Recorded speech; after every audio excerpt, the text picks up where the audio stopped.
To da farko za mu fara da arewa maso gabashin Najeriya. Wasu hare-hare da 'yan kungiyar Boko Haram suka kai kwanan baya sun kawo tsaiko a wasu manyan hanyoyin yankunan jihar Borno.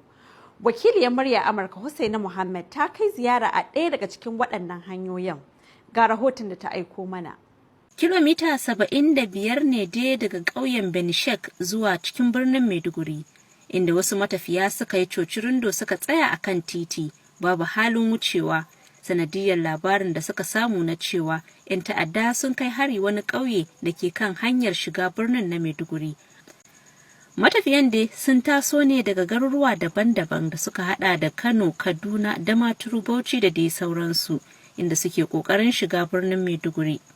Ina zuwa daga Damaturu ne zan tafi Maiduguri. Mun zo ne mun samu jama'a sun tsaya an taru an tare hanya an ce hanya ba kyau. So mun ga motoci sun taru sai muke tambaya me yake faruwa sai muke samun labari cewa mutane sun je can sun ga motar soja yana kona da wuta ana harbe mutane suna tsaye su biliya ana harbe su kuma akwai mutane masu kaki a wajen so ana jin kara shine aka jijiyo amma wasu suna wajen wasu already an harbe su mota na kama da wuta so shine gaba daya aka yi parking anan. Yanzu mun kusan 1 hour ba wani security personnel da aka turo ko daga Damaturu ko daga Maiduguri zo su yi clearing saboda mu kanmu tsayuwar mu a nan riski ne saboda akwai mata masu yara akwai yara kanana gabata gwamnati ta dauki action wannan babban hanya ne an kashe shi an kashe Najeriya. Mun tashi daga jihar Bauchi ne za mu je Maiduguri wallahi gashi nan dai mun ji labarin an ce hanyar ba kuma gashi nan ma dai yanzu muna ta jin dirin abubuwa haka yana tashi to ba mu san ko daga ina ba. Abdulrazak Danjuma ya taso ne daga jihar Kogi zuwa Maiduguri. Very bad. It's not possible to link road from Maiduguri to Damaturu.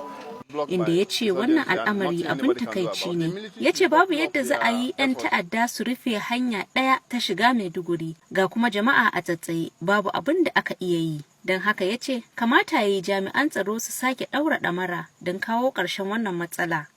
Sai dai kuma wasu daga cikin matafiyan sun ce ba su da tabbacin abin da ke faruwa. Kawai dai sun tsaya ne saboda an ce musu hanya ba kyau. Ban sani ba kawai mun tsaya ne anan kawai jama'a naga suna tsaye na tsaya. Wallahi ni ma dai ban sani ba na taso daga Guru zan tafi Maiduguri an ce mana wai Boko Haram ne suka fito. Wannan abu dai gaskiya bai mana daɗi ba dan ba haka muke so ya rinka kasancewa ba. To kaga kuma abin da Allah ya riga ya aiko bayan da zaka yi. Amma an san samu ne muna so a magance wani abun ya zama to duk wani matafi ya daina samun kalubale akan wannan hanya. Amma yau kullum a ce mutum yana tunanin tafiya yana tunanin dawowa din. To muna kyautata dai da Allah a samu a daure a yi mana maganin abin. Wannan dai ita ce hanya ɗaya idan aka taso daga kudancin Najeriya har zuwa cikin birnin Maiduguri, wanda kuma mutane suke yawan fargaban bin hanyar saboda matsala ta tsaro. Rahotanni dai sun bayyana cewa daga bisani jami'an tsaro sun kawo ɗoki mutane suka samu suka wuce bayan sun shafe fiye da awa 3 suna tsaye cikin fargaba. Hussaina Muhammad, taskar VOA daga Maiduguri a Najeriya.